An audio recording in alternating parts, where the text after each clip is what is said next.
1959년 1월 소련 우랄 산맥의 혹독한 겨울, 9명의 젊은 등산객이 무거운 배낭을 메고 출발했다. 그들의 목표는 단순한 산행이 아니었다. 첫 번째 목적은 겨울산을 오르는 것이었다. 차가운 바람과 눈보라 속에서 한 걸음씩 능선을 오르며 자신의 체력과 의지를 시험하고 정상에 도달했을 때 얻는 성취감을 경험하고자 했다. 눈 위에서 미끄러질 수 있는 발걸음을 조심하며 몸과 마음을 한껏 집중시켰다. 두 번째 목적은 산행 기록을 남기는 것이었다. 각자는 배낭 속 노트와 펜을 준비하고 날씨, 이동 거리, 눈 깊이, 체력 상태를 적으며 앞으로 이 산을 오를 사람들을 위해 작은 지도를 만드는 것이었다. 작은 스케치와 메모가 쌓일수록 그들의 기록은 단순한 산행을 넘어 역사적 자료가 될 것이었다. 세 번째 목적은 극한 환경에서 생존 능력을 확인하는 것이었다. 영하 30도 가까운 날씨, 강한 바람과 눈보라 속에서 장비를 최대한 효율적으로 사용하고 스스로의 한계를 시험하며 안전하게 이동할 방법을 찾는 것이었다. 손이 얼어 제대로 움직이지 않을 때도 있었고 발걸음 하나하나가 생존을 위한 신중한 결정이 되었다. 등산 도중 그들은 중간 캠프를 치기로 결정했다. 눈이 깊게 쌓인 능선 한쪽, 바람을 일부 막아줄 수 있는 작은 능선을 찾아 텐트를 설치하며 체력을 회복하고 장비를 점검했다.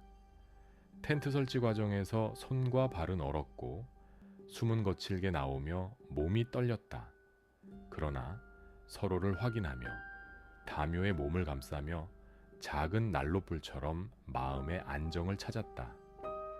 텐트 안에서는 오늘의 산행과 내일 계획을 이야기하며 장비 상태를 점검하고 서로를 격려했다. 작은 농담과 웃음이 긴장감을 잠시 덮었지만 바깥의 눈보라와 바람소리는 끊임없이 텐트를 흔들었다.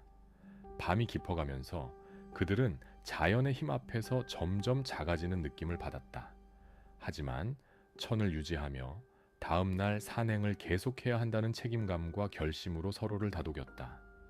텐트 밖으로 시선을 돌리면 눈 속 발자국이 차분하게 이어져 있었다. 혼란스러운 도망이 아닌 질서 있는 걸음, 그들의 존재와 결심을 증명하는 흔적이었다. 다음 날 아침, 눈밭 위로 햇살이 희미하게 스며들었다. 하지만 바람은 여전히 날카롭고 눈보라는 전날보다 더욱 거세게 몰아쳤다.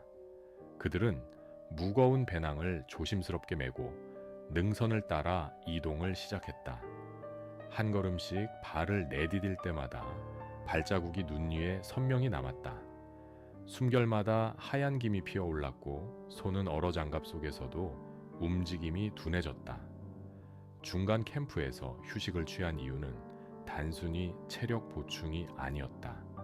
바람을 피하고 눈보라 속에서 안정된 위치를 확보하며 다음 경로를 확인하고 장비를 점검하기 위해서였다.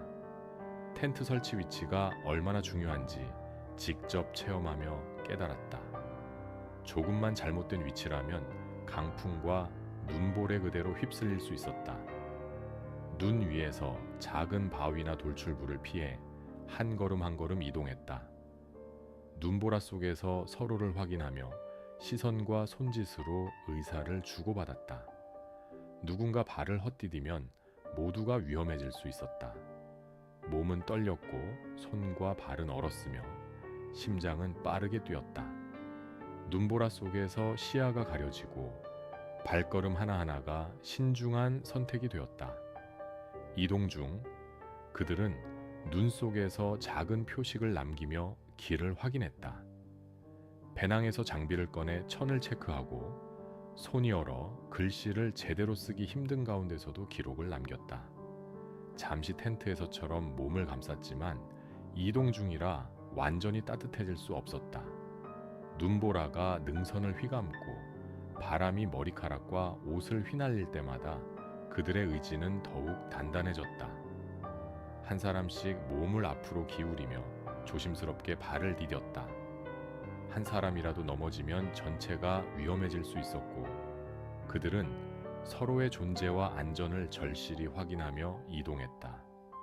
그날 오후 눈밭 위로 그들이 남긴 발자국은 점점 사라져가는 듯했지만 마음속에는 반드시 정상을 향하겠다는 결심이 남아 있었다.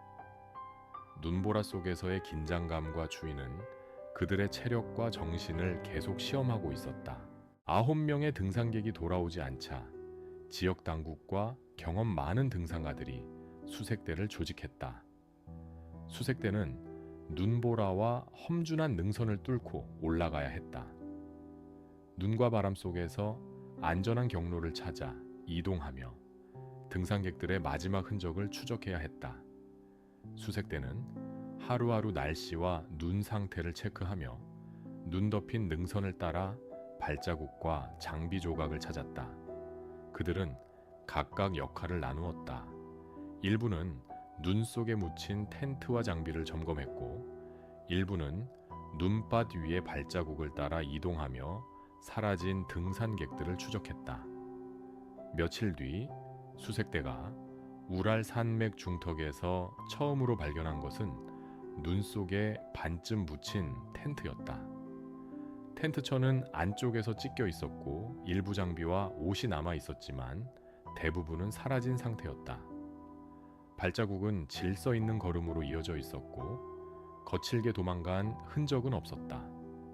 발견 당시 눈은 전날 눈보라의 흔적을 그대로 간직하고 있었다. 눈 속에서 작은 장비 조각과 노트 일부가 드러났고 텐트 주위에는 얼어붙은 발자국이 남아 있었다. 첫 번째 발견된 시신은 속옷 차림이었으며 극심한 추위와 충격이 겹쳐 있었다. 조금 떨어진 곳에서 다른 대원도 발견되었고 눈이 녹은 뒤 나머지 5명도 모습을 드러냈다. 시신의 상태는 충격적이었다. 겉으로 보이는 상처는 거의 없었지만 갈비뼈와 머리뼈에 큰 손상이 있었고 한 여성 대원의 혀가 사라져 있었다. 또 일부 옷에서는 미량의 방사능이 검출되었다. 수색대는 시신 주변의 눈과 텐트 상태를 기록하며 발자국의 방향, 간격, 깊이까지 세밀히 조사했다. 눈보라 속에서의 마지막 이동 경로를 추적했지만 그들의 행동 이유는 여전히 설명할 수 없었다. 조사관들은 다양한 가설을 제시했다. 군사실험 가능성, 자연재해, 설원사고, 정체불명의 힘 등. 그러나 공식 보고서는 단순히 설명할 수 없는 자연의 힘이라고만 기록했다.